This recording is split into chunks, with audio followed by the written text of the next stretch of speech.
Bonjour à tous, je suis Sébastien de Villeroy, chargé d'animation de réseau au pôle EMC2.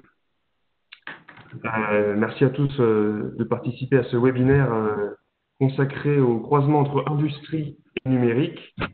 On est ensemble jusqu'à midi. Alors, premier message que je vais faire passer, merci à chacun de couper son micro et les intervenants pourront activer leur micro quand ils pourront prendre la parole. Sinon, on risque d'avoir un peu de cacophonie vu qu'on est une trentaine, voire vraiment quarantaine de participants. Donc, merci à chacun de couper son micro. On, on va commencer, donc je vais diffuser la petite présentation et notamment l'ordre du jour. Hop.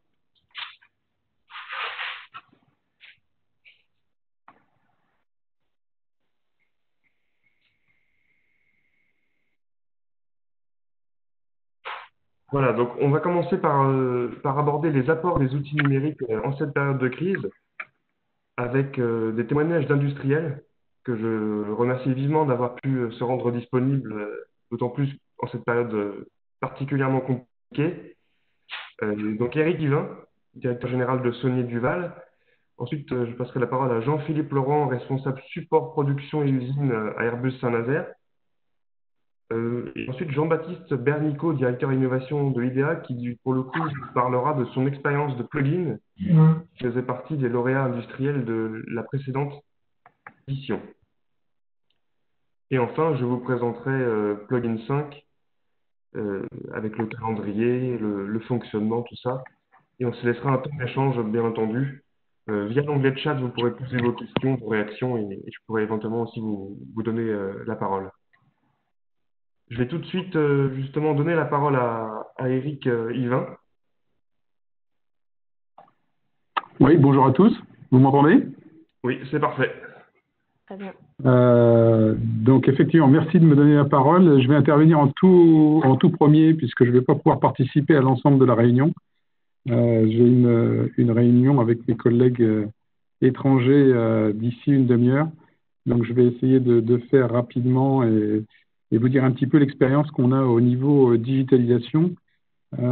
Et peut-être réserver quelques minutes aussi à la fin pour des questions que vous auriez à me poser avant de m'éclipser discrètement. Alors, la digitalisation, pour répondre à la question quid de la digitalisation et de la situation actuelle au niveau particulier du Covid-19, je dirais que le Covid-19 n'a pas changé grand-chose côté digitalisation pour nous, puisque il est clair que la digitalisation nous permet d'avoir certaines solutions pratiques et très, très adaptables dans cette situation-là, mais ça ne résout pas un problème de fond pour les industriels que nous sommes, à savoir que sans fabrication et sans des personnes qui sont directement à la fabrication, malheureusement, l'entreprise ne peut pas fonctionner. Donc, c'est juste pour résumer que la digitalisation, c'est une solution, ce n'est pas la solution. Ça ne peut pas être que la solution. Donc, en termes de digitalisation, la période difficile qu'on a connue pendant le Covid-19 et qui continue n'a pas nécessité, je dirais, de la mise en place d'outils nouveaux ou, je dirais, spécifiques. Par contre, c'était la bonne occasion d'utiliser plus les outils qu'on avait mis en place. Donc, je passe en particulier à tout ce qui est communication en termes de télétravail. Il faut savoir que chez nous, sur une entreprise de 560 personnes à Nantes, et aujourd'hui, j'ai 200 personnes qui sont en télétravail. Donc, bien évidemment, si on n'avait pas cet outil-là, on serait bien embêté. La digitalisation chez nous, ça a commencé de longue date. Donc, c'est le sujet de mon propos maintenant. Ça a commencé en fait dès 2014, dès 2015, on a commencé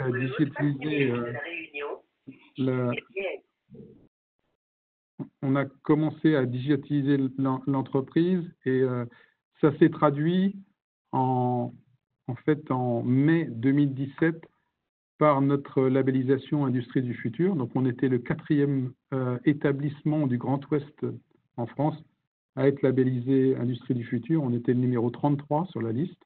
qui maintenant, je pense, doit approcher la centaine de sites qui donc ont ce label d'industrie du futur.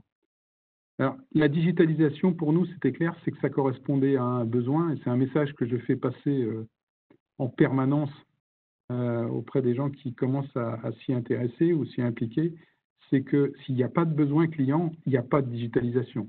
On ne fait pas de la digitalisation pour de la digitalisation. Donc, toutes les propositions qui sont faites par des spécialistes du digital n'ont aucun fondement à partir du moment où il n'y a pas de besoin client. Donc, c'est en fait plus le client, au client d'exprimer son besoin auprès des experts en digitalisation pour voir si la digitalisation est une réponse à leurs questions, une réponse parmi d'autres. Alors, comment ça s'est traduit chez nous en termes de besoins? On avait des besoins qui étaient très particuliers, mais qui peuvent à la limite s'appliquer à pas mal d'entreprises. On avait plusieurs besoins. On avait un besoin, il fallait qu'on réponde à une attente ou une demande en termes de complexité qui explosait. Donc, je vais donner juste un exemple. Sur une ligne de production aujourd'hui, on en a 8 ici à Nantes. Sur chaque ligne de production, on gère entre 65 et 85 différentes définitions. Donc, 65 ou 85 produits différents.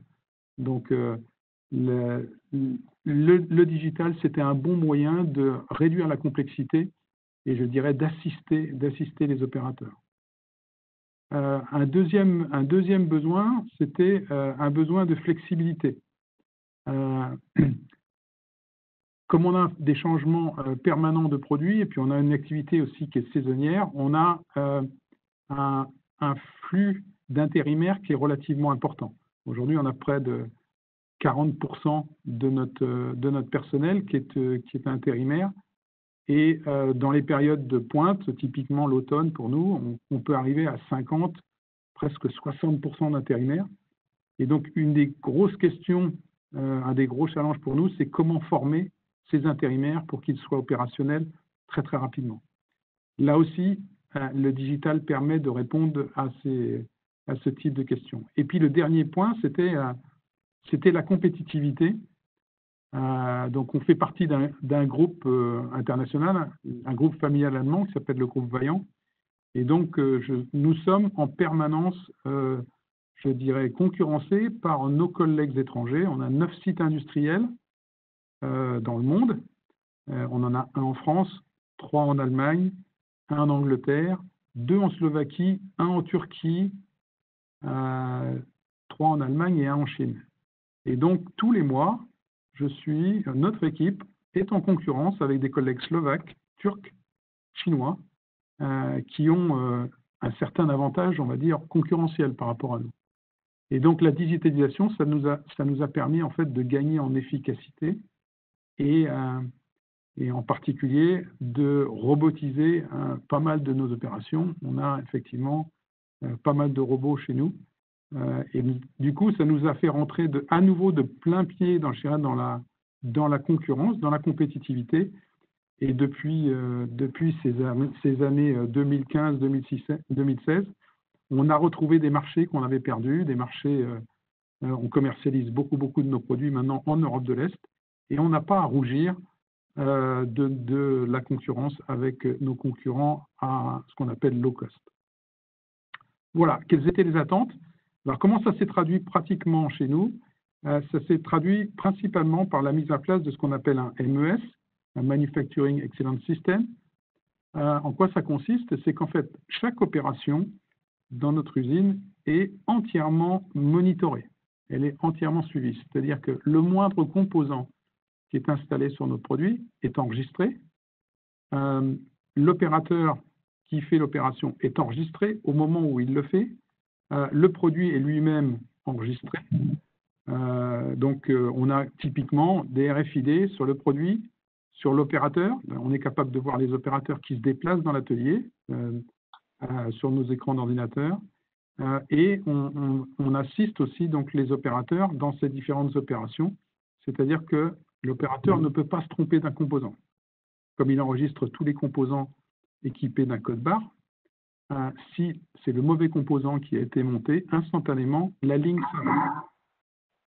Donc, il y a une sécurisation en fait du procédé, du processus, qui fait que la qualité de nos produits a, évidemment, vous l'imaginez, bien progressé. On n'a plus de mélange de composants.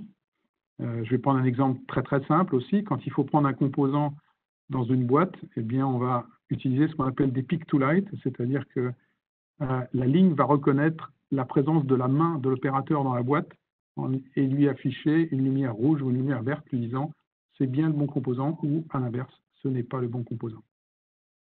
Donc chaque fois qu'on commence l'assemblage d'un produit, on lit le code du produit à fabriquer, on lit d'ailleurs le nom du client, puisqu'on a le nom du client aussi dans le barcode, et automatiquement tous les postes en aval, ils sont au nombre de 12 en général sur notre ligne, tous les postes en aval se mettent exactement dans la configuration du produit à fabriquer.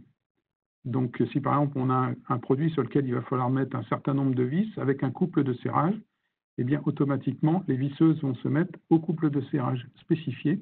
Et si le couple de serrage n'est pas respecté au moment de l'assemblage, là encore, la ligne va s'arrêter. Donc l'ensemble de ces processus sont extrêmement suivis. En clair, ce qui se passe, c'est qu'on a un flux virtuel ou digital qui est parallèle au flux physique en fait, du produit qui est en cours d'assemblage. Ce qui va aussi de pair avec ça, c'est que une fois qu'on a mis ça en place, alors ça ne s'est pas fait en un jour, hein, ça nous a pris pratiquement 6 ans.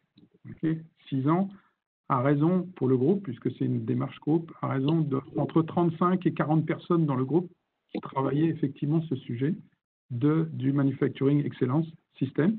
C'est un Manufacturing Excellence System qu'on a développé nous-mêmes.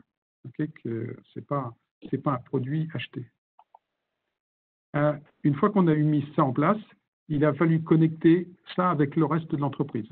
Donc notre MES est connecté avec notre ERP, c'est-à-dire qu'en même temps que l'assemblage d'un produit, on met par exemple instantanément à jour les stocks. C'est-à-dire qu'un composant qui est monté, c'est un composant qui n'est plus en stock. Donc on a un lien entre le MES et notre ERP, l'ERP SAP. On a aussi un lien directement avec le magasin. C'est-à-dire qu'en même temps qu'on fait l'assemblage, on gère de manière dynamique les stocks qui se trouvent dans l'établissement. Les 2 prochaines étapes, et je terminerai là-dessus, les 2 prochaines étapes, maintenant, ça va être le lien avec l'extérieur. C'est-à-dire que maintenant, on veut étendre ces outils numériques, digitaux, on veut les étendre au flux amont et au flux aval. En clair, on veut petit à petit que nos fournisseurs puissent se connecter à notre système et on pourra avoir la traçabilité, par exemple, d'un composant de son point de fabrication chez un fournisseur jusqu'à l'autre bout de la chaîne, je dirais, jusqu'à l'instant où le produit sera même installé chez le client. Et là aussi, c'est une autre brique qu'il va falloir mettre en place. C'est en fait lier notre MES à nos filiales commerciales et donc suivre leurs produits jusqu'à son installation, voire même suivre la vie du produit, puisque bon nombre des produits qu'on fournit aujourd'hui sont des objets connectés. Donc, on est capable de suivre la maintenance et la vie de nos produits en direct chez le client. Et donc, à terme, on imagine d'ici moins d'une dizaine d'années, on aura la vie du produit de sa genèse chez le fournisseur à la fabrication d'un composant jusqu'à un service de maintenance qui intervient, par exemple, régulièrement chez les clients. Donc, voilà en fait les outils digitaux qui ont été déployés chez nous. Donc, c'est un travail de longue haleine, mais je dirais c'est la succession d'un certain nombre de briques digitales.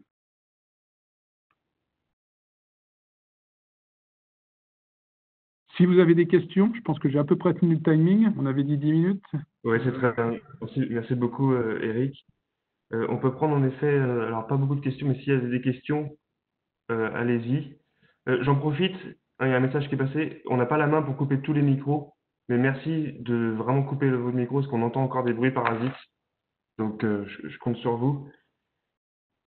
Si vous avez des questions pour Eric Yvain avant qu'il se déconnecte. ou sinon on en sort. Jean-Baptiste Bernico, j'avais juste une question à Eric, Jean-Baptiste Bernico de Viage. Vous me posez la question par rapport à cette belle dynamique que vous avez décrite. Quelle est votre vision aujourd'hui, le constat que vous faites sur la richesse de l'écosystème? C'est-à-dire, est-ce que vous avez facilement trouvé les acteurs ou les apporteurs de solutions techniques qui pouvaient répondre à vos besoins, comme vous le décrivez?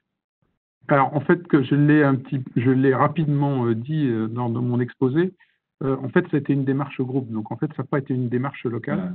Ça a été chez nous une démarche mondiale. Les lignes dont j'ai parlé tout à l'heure, faut savoir que dans le monde, on installe à peu près 70 nouvelles lignes par an, lignes d'assemblage. Okay, donc, dans notre groupe de 13 000 personnes. Et donc, ça a été une approche globale, en fait, de tous les industriels autour de cet outil, autour de ce MES. Et en fait, chacun a contribué à sa manière, je dirais, à l'enrichissement du cahier des charges. Mais en fait, comme c'est quelque chose que nous avons développé en interne, on a fait très, très peu appel à la sous-traitance.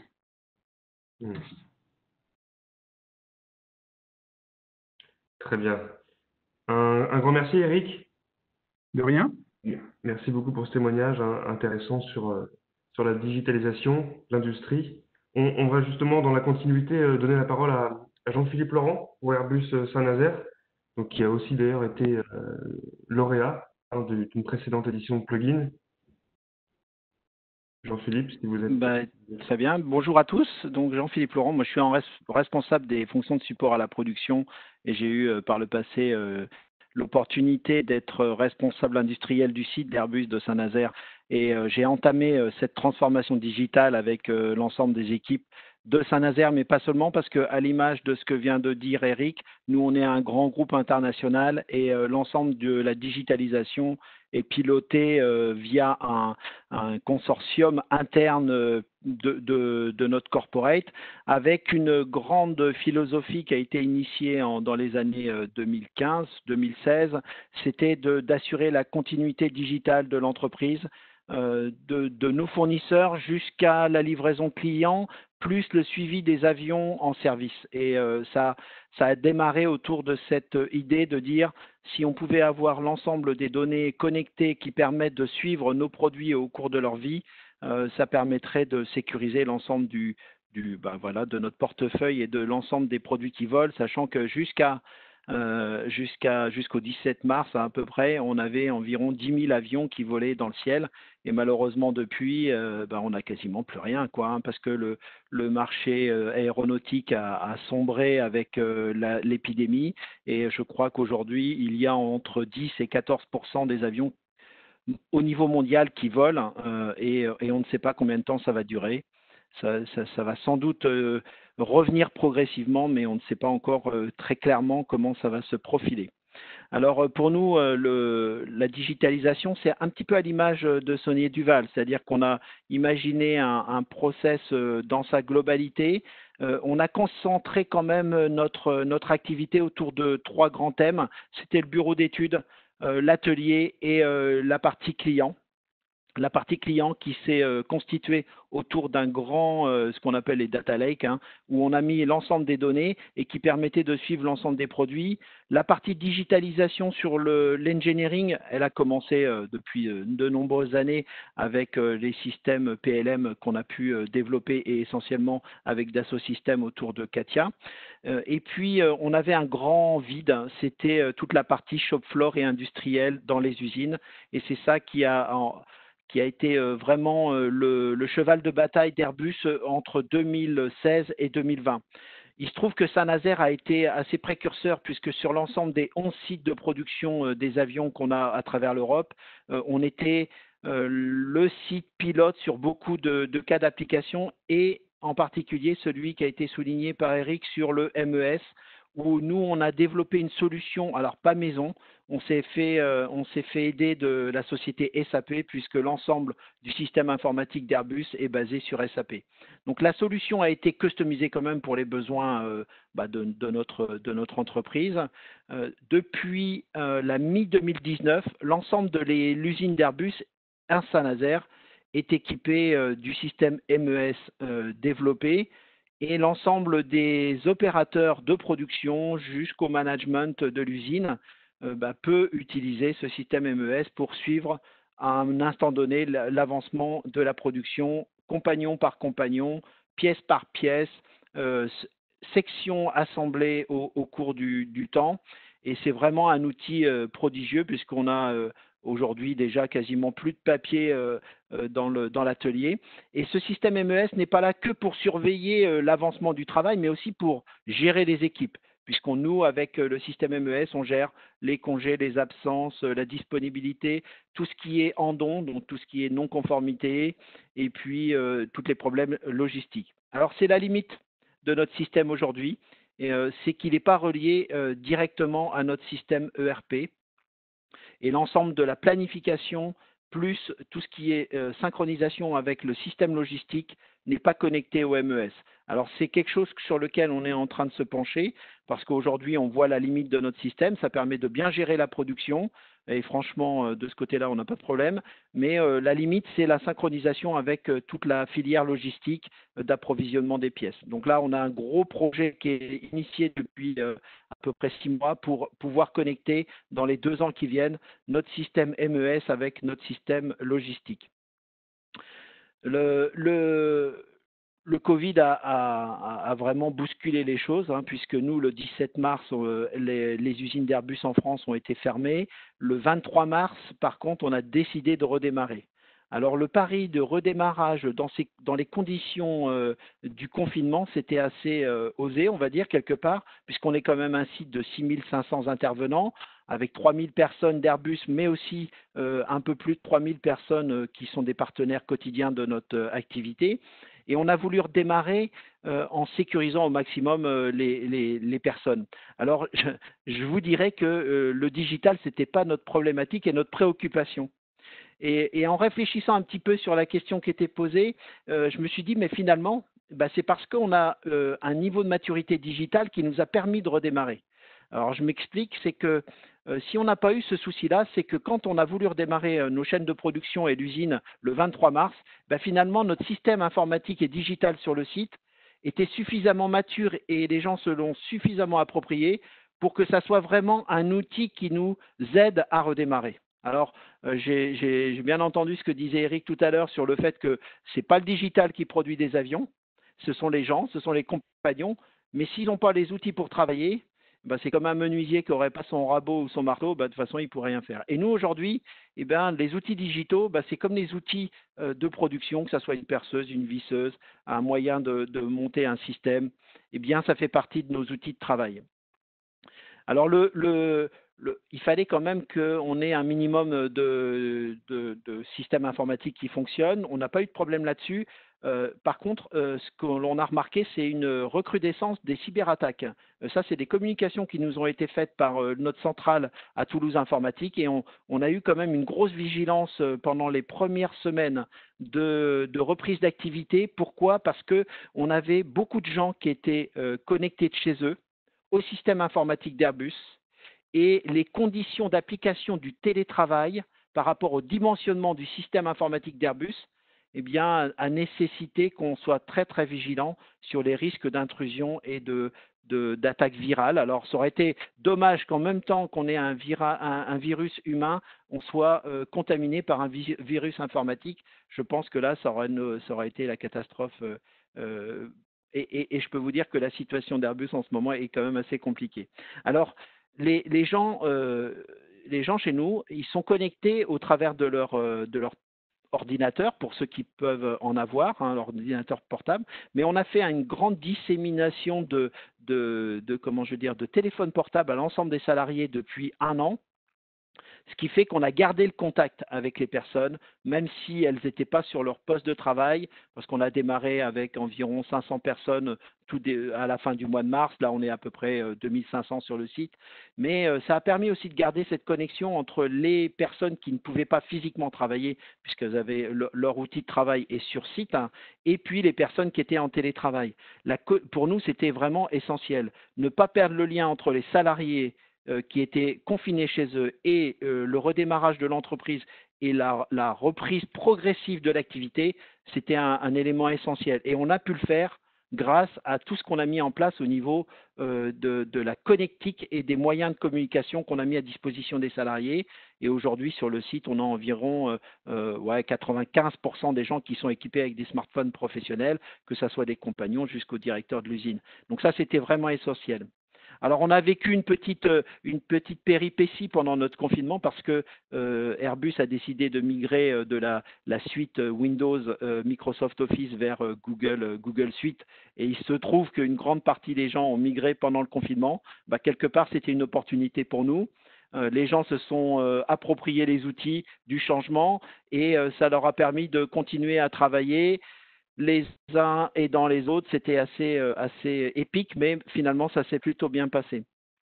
Je vous avouerai que depuis un mois, c'est assez curieux de voir comment les gens se sont appropriés des outils informatiques qui, lorsqu'ils étaient dans une situation un peu normale, prenaient beaucoup plus de temps et souvent les gens nous réclamaient des formations, des tutoriels, etc. Finalement, la période de confinement a un peu, alors je ne sais pas par quel miracle, mais a un peu permis aux gens de s'approprier par eux-mêmes les moyens. Alors je pense qu'il y a beaucoup de réseaux qui s'est créé autour des nouveaux outils à utiliser et finalement, ça s'est plutôt pas mal passé.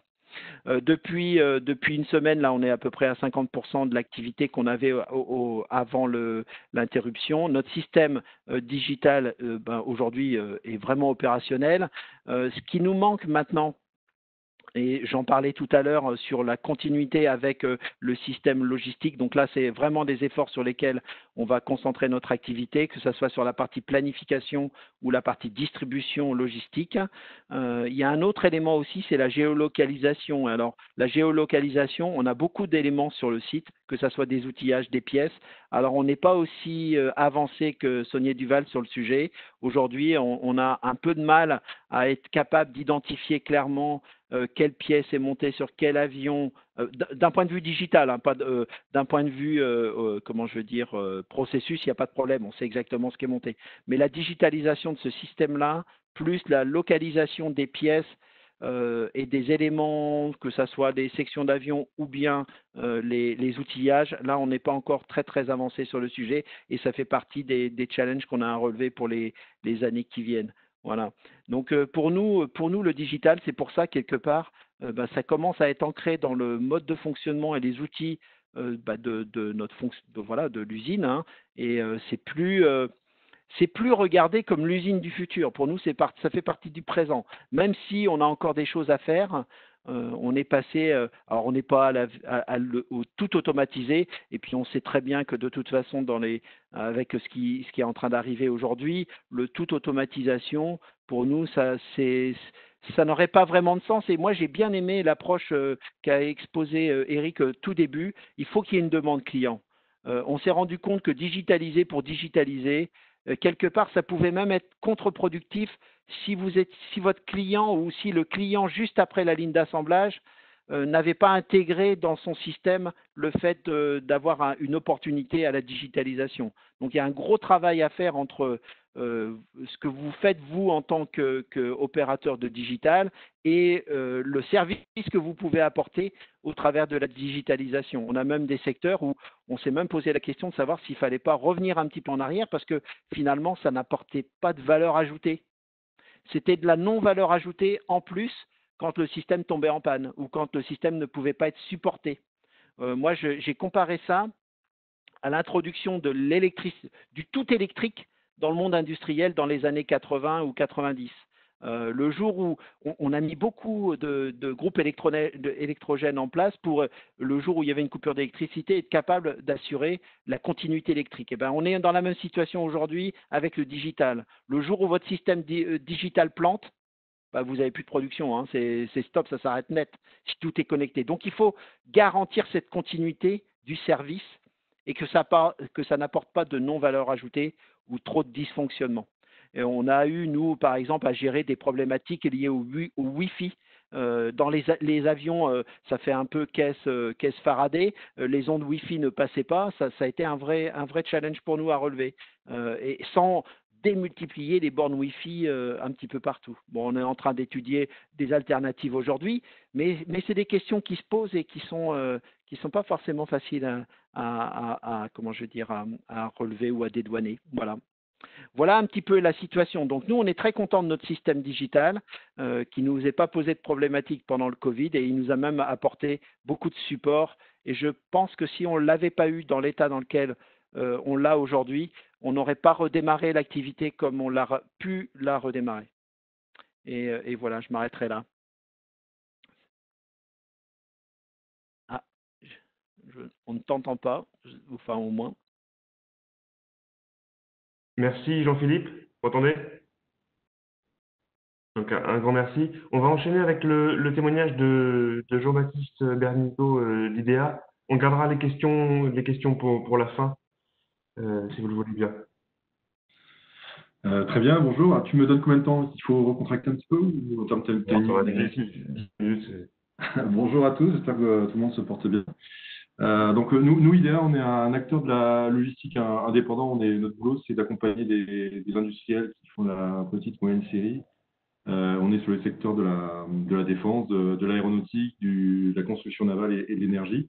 Donc on a 52 sites. Et donc juste pour faire le petit éclairage Covid, pour nous, on sort d'un cycle où on accompagnait des belles industries en pleine croissance.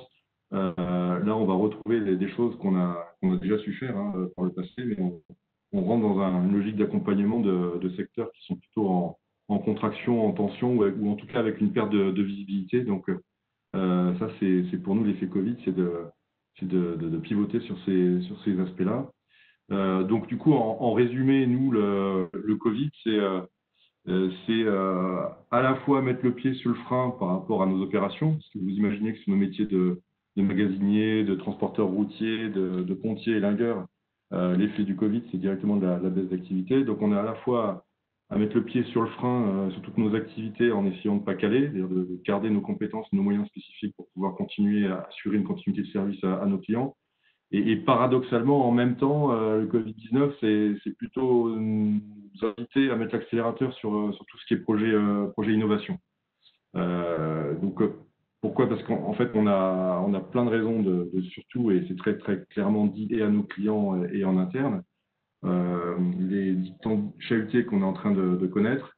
Ça interpelle quatre choses. Il y a le besoin de mobilité de nos opérationnels qui sont redéployés de secteurs très, très sinistrés ou très en tension vers des secteurs qui vivent mieux la crise. Donc, le sujet qu'a évoqué Eric d'ailleurs sur la rapide mise en opération de nos opérateurs en sécurité sur des terrains de jeu qui n'étaient pas les leurs il y a 3 semaines. Là-dessus, les enjeux du digital et de la numérisation sont importants et c'est un des sujets, c'est le sujet qui a été traité dans le cadre du programme Plugin l'année dernière. Donc, ça fait écho. On avait un an d'avance. Le deuxième aspect, c'est sur tout ce qui est, et Jean-Michel l'a évoqué, autour dans nos métiers logistiques, des solutions d'automatisation, mais qui doivent être de plus en plus associées au levier de flexibilité. On est de moins en moins sur des logiques de grandes cathédrales, sur des plateformes de 30 mètres carrés. On est plutôt sur des choses qui sont très, très automatisées en termes d'intégration de valeur ajoutée, mais surtout très flexibles, c'est reconfigurable. Et là, on a vraiment des vraies opportunités technologiques en ce moment. Le troisième aspect, c'est tout ce qui est modélisation, c'est-à-dire que Jean-Michel l'a évoqué, l'imbrication dans la chaîne de valeur de nos clients des flux logistiques. Si aujourd'hui on arrive à avancer sur nos modèles numériques qui correspondent à nos organisations physiques, ça nous permet à la fois de rentrer dans une notion de prédictif, d'anticipation, pour réajuster au mieux nos fonctionnements. Le mot à la mode que tout le monde utilise en ce moment, c'est la résilience. Le digital et le numérique est pour nous un vrai axe important, avec notamment la business intelligence au service du prédictif, qui est un sujet sur lequel on investit très fortement. Et le dernier élément, et là tout le monde est concerné par ça, c'est aussi une logique le fameux monde d'après. Beaucoup de monde parle autour de ça, mais il y a un effet de rebond qui concerne tout le monde, à la fois pour repenser notre valeur ajoutée auprès de nos clients actuels, nos clients sur nos marchés où on est en place et où on est crédible, c'est repenser notre chaîne de valeur, comment il faut continuer à prendre des risques, comment il faut oser continuer à imaginer différemment notre accompagnement.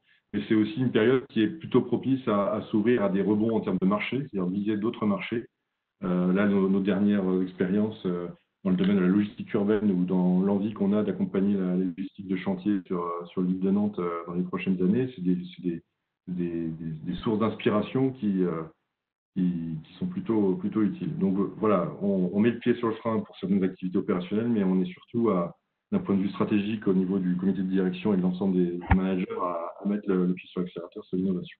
Donc voilà sur l'effet Covid pour IDEA. Maintenant, plus sur la partie plugin, donc on a eu le plaisir de participer, c'était une découverte pour nous au dispositif. Et moi, ce que j'avais à retenir sur ce dispositif, c'est surtout que ça interpelle un levier majeur pour entreprendre l'innovation. Et ce n'est pas forcément celui qui est le plus évident et le plus intuitif. Pour moi, c'est vraiment de se mettre en posture de définir un problème plutôt que, comme on a l'habitude de le faire dans nos métiers très techniques, de directement penser solution.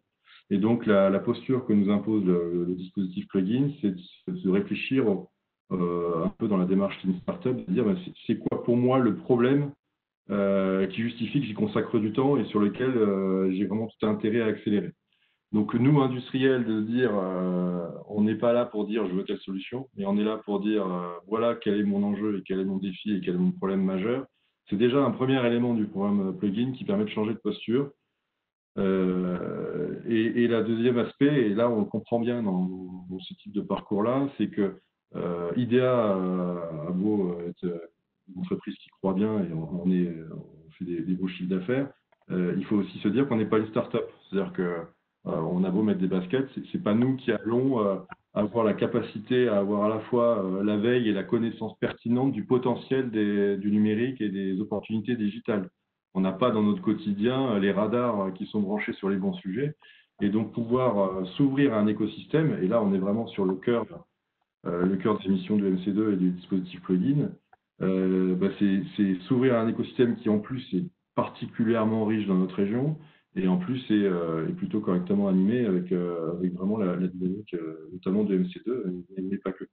Donc pour moi, plugin en préambule, c'est vraiment une caisse de résonance à des enjeux industriels, des défis réels, du monde réel, et qui s'exposent et qui sont montrés à des porteurs de solutions potentielles, en fait. Et je trouve qu'on a tendance à trop rarement se priver de cette confrontation-là, et c'est la vertu du déroulé du programme plugin. Donc pour rentrer plus dans le détail, donc il y a le programme plugin pour nous, ça a été d'abord un premier temps où ça a été une aide à reformuler ce besoin.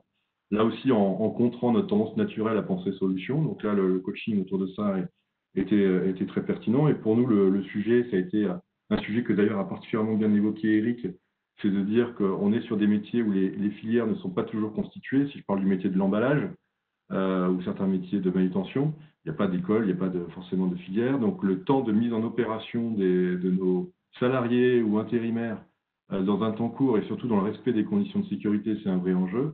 Et puis, c'est aussi dans le cadre de nos activités RSE, on a un axe fort sur l'insertion, donc l'accès au monde du travail à des gens qui en sont un peu éloignés.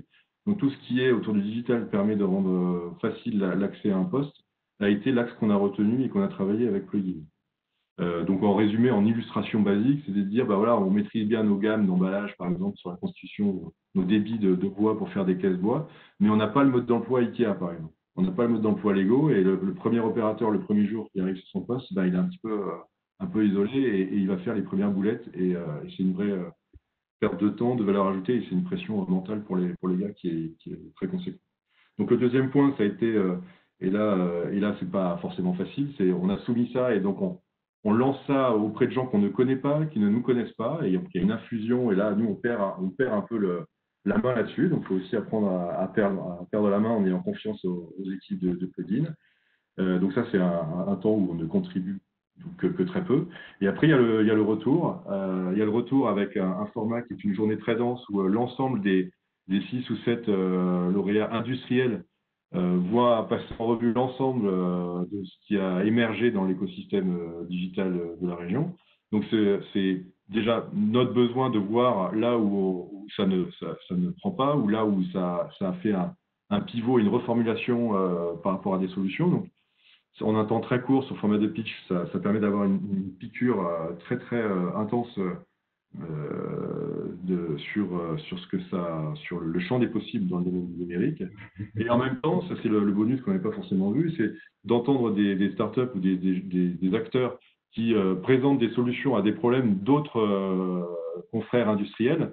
C'est aussi une séquence qui est très très inspirante en fait. C'est-à-dire qu'il y a les enjeux de Virquin ou les enjeux de CIDES, il y a des choses qui nous ont parlé également, et c'est intéressant d'entendre des industriels qui partent de leurs difficultés plutôt que de ce qu'ils ont fait, en fait. Et ça, je trouve, avec les personnes avec qui je suis venu pour assister à cette journée-là, on a un effet de densité d'information et d'ouverture des chakras qui est très intéressant. Le quatrième point que j'évoque, qui n'est pas forcément le plus évident, c'est qu'il y a aussi un temps derrière un peu plus convivial. Et moi, ce que j'ai retenu de cette séquence-là, c'est vraiment le caractère. Alors, autant nous, côté industriel, on s'enferme à chercher nos solutions dans notre coin, autant je vois aussi, côté start-up, à une situation d'isolement et de fonctionnement parfois en vase clos de ces jeunes pousses-là. Et donc, un vrai effet d'oxygénation, de questionnement, de confrontation qui s'est poursuivi après les soutenances, qui donne lieu à des contacts, même après la séance. Et donc ça, aller à la soutenance, y compris avec des gens de votre équipe qui n'avaient pas forcément fait le programme plugin, c'est une immersion intéressante dans le champ des possibles offert par le numérique. Donc cette notion d'échange était vraiment très forte. Et puis la suite, c'est le plus important, c'est avec le lauréat qui a été retenu, c'est Realiteam, on est sur une solution qui va permettre peut-être même dès les agences d'intérim de pouvoir présenter à des opérateurs futurs qui vont commencer 2 jours ou la semaine d'après, d'avoir une première présentation du poste, des risques associés à ces postes-là, des éléments clés où il ne faut pas se planter dans un format plutôt vidéo 360 degrés, qui permet d'avoir un meilleur engagement cognitif, c'est-à-dire que les gens comprennent beaucoup mieux quels sont les points importants, quitte à revisionner, refaire cette séquence de 5-10 minutes une fois arrivé sur le poste. Et pour nous, c'est un vrai levier et de sécurité et de bonne intégration plus rapide, plus efficace, avec moins de boulettes de nos opérationnels sur les terrains de jeu. Et donc là, l'effet Covid, c'est que ça va pouvoir aussi permettre, non pas qu'à des populations intérimaires, mais aussi à des gens qui sont dans l'aéro, de pouvoir très très vite s'intégrer sur un poste qui fait des éoliennes à Saint-Nazaire sans stress. Enfin, il y a aussi la notion de pression mentale qui est importante avec ce type de dispositif. Donc le déploiement avec Realiteam, pour le moment, il ne se fait pas sur le rythme qu'on souhaitait, et ça c'est l'autre effet Covid, mais on a bien le souhait de à la fois profiter de la pédagogie qui nous a produit sur ces possibilités qui sont désormais matures, les modèles économiques associés et sur le cas d'usage qu'on a consolidé ensemble. Donc voilà, donc en résumé, pour moi, le programme plugin, ça prend pas beaucoup de temps, mais c'est un temps qui est vraiment utile. Et puis surtout, ça éveille par rapport à vos démarches d'innovation et de réflexion sur vos activités futures, à plutôt vous refocaliser sur vos enjeux, vos problèmes et vos défis, plutôt que de chacun réagir au quart de tour sur une première opportunité technologique ou autre, sans avoir nous, industriels, le recul sur le spectre très très large de possibles. On peut très vite se noyer, faire des faux départs, être frustré parce que ça ne se concrétise pas. Et donc, voilà, nous, le programme plugin a été une opération plutôt positive. Donc, j'ai volontairement été assez court. Si jamais vous avez des questions, je suis à votre disposition. Merci beaucoup, Jean-Baptiste. C'est très bien parce que ça fait le lien avec la présentation que je vais faire maintenant. Il y a beaucoup de points qui font écho à ton témoignage. Donc je te remercie. Je vais peut-être faire ma présentation, puis on va se garder, comme je vous le disais, un temps d'échange. Comme de toute façon, c'est intimement lié. Donc, je reprends le PowerPoint.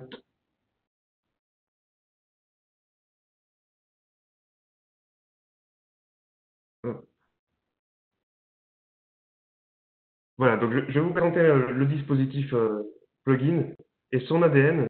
Donc, on peut résumer ainsi, c'est accélérer les coopérations entre l'industrie d'une part et le numérique, 2 écosystèmes d'excellence sur les territoires de Nantes Métropole et de Saint-Nazaire Agglomération.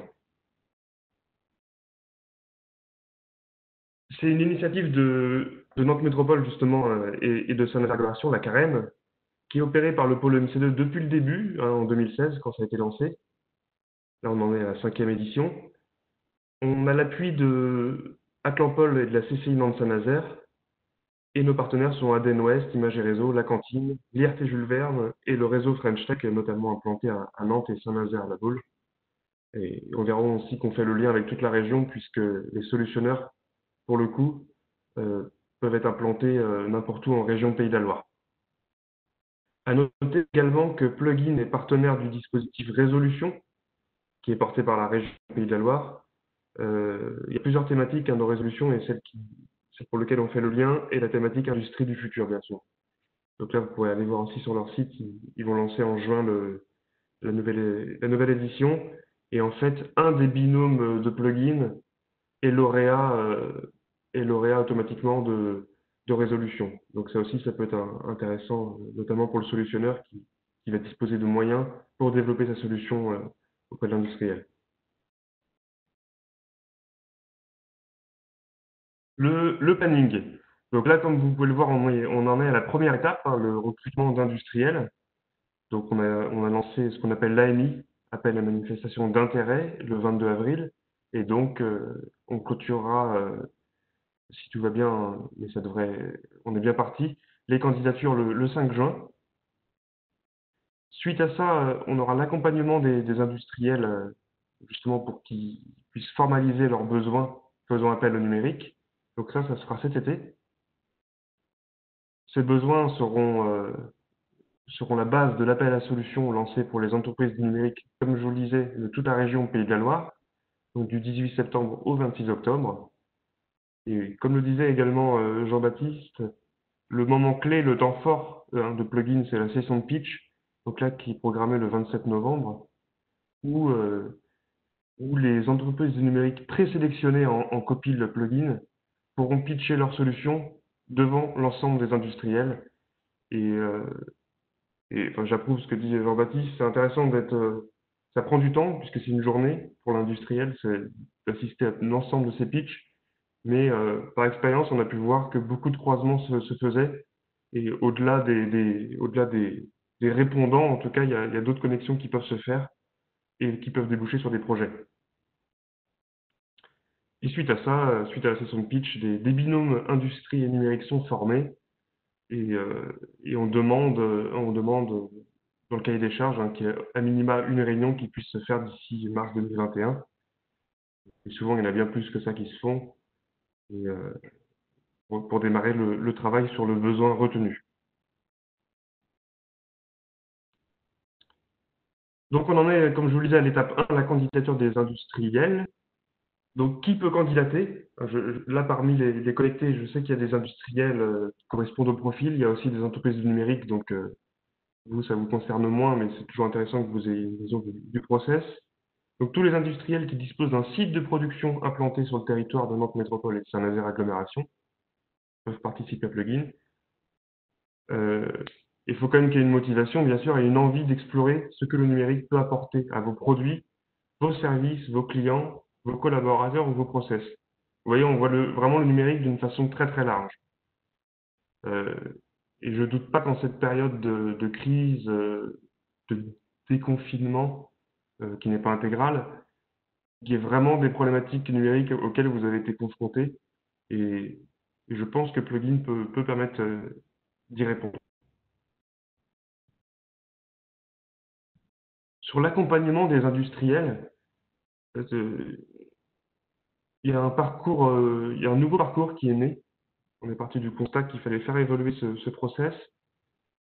Donc, pour les industriels, il y aura toujours une séance de créativité pour identifier les besoins les plus prioritaires et pertinents. Donc ça, c'est ce qu'on a fait à chaque fois. Mais il y a des industriels, alors je n'ai pas forcément le terme, mais moins matures, ou en tout cas moins prêts, auxquels on va proposer un autre parcours, où là, ça commencera par un diagnostic global sur la transition numérique de l'entreprise, c'est-à-dire à partir d'un questionnaire qui sera administré avec un professionnel, on pourra avoir une sorte de scan complet du numérique dans son entreprise, dans sa relation avec ses salariés, avec ses collaborateurs, sur la façon dont il commercialise ses produits ou ses services, etc. Et suite à ça, ça nous permettra de nous focaliser sur un ou deux besoins, et un coaching sera mis en place pour vraiment formaliser ces besoins et ensuite retrouver l'appel à solution et reprendre le process habituel de plugin.